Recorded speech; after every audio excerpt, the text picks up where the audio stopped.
Is that because you claim if you play around with the changes in my body expression at times, which is on some lighter level, when I argue with that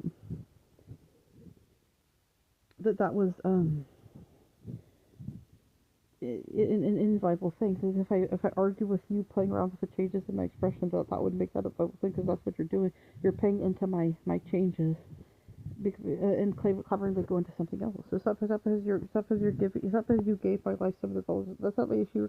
Suppose you're giving my life some of the, suppose you're giving my life some of the values of horror and calling your account viable time. So suppose you're taking some creativity on mine as horror covering that goes somewhere else as horror covering because I had. Suppose you're covering I have other features. Suppose you claim if you see something as a horror, that's just a viable thing as horror. As yet again, you're claiming that my creativities have flaws they've never had as horror.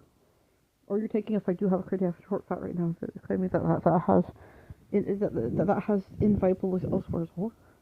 A short fat. Yeah, that's what you're doing. You're taking my creativities in some small place or somewhere else as a horror, and yet again, clobbering that these go into other places that are where they're not viable. So somebody could take the side of somebody's nose and put it on their eyebrow and it would look flawed. Anybody that where you take a creativity it looks better elsewhere, you put it somewhere else for anybody. Sometimes you claim that I would be that would have been a thing, the exception to what would be viable. So you keep calling that a thing like that was a thing. Like that would sometimes you claimed if you called that a thing and I argued with that as a horror that would have been a viable thing as a horror. Sometimes you claimed if little Coot just kept calling me inviable throughout life as a horror. That's not my issue. Some kind has interest on me about it outside as a horror.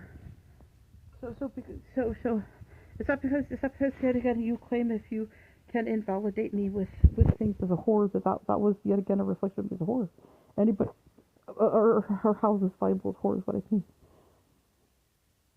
It's not because you're calling that a viable thing as a horror. So you may be able to cause those sensations all you want as a horror, some inviolable thing to invalidate as a horror. Yet again, it's not viable that somebody's having a opinion on myself as a horror. I can't control what somebody does. Yet again. It still doesn't make it viable. Sometimes, yet again, you're calling me viable now in ways I wasn't before. Horror was always this. Sometimes you're claiming that it can, and because you claim that that's just a thing of the horror. Sometimes you're claiming my life does or would have some inviolability it did as horror. Sometimes you're predicting that my life has some inviolability it didn't as horror, and then claiming that was ever a thing as horror. This is sometimes you keep claiming if you have an opinion as a horror that yet again that was my issue as a horror. Yet again, you're having an opinion on my life. So sometimes you call me the issue that you get irritated by things your little hurt pussy doesn't grasp. Sometimes yet again you keep giving my life some other invalidity for. Sometimes you call that my issue that your pooch had interest on my invalidity aspect. Sometimes you claim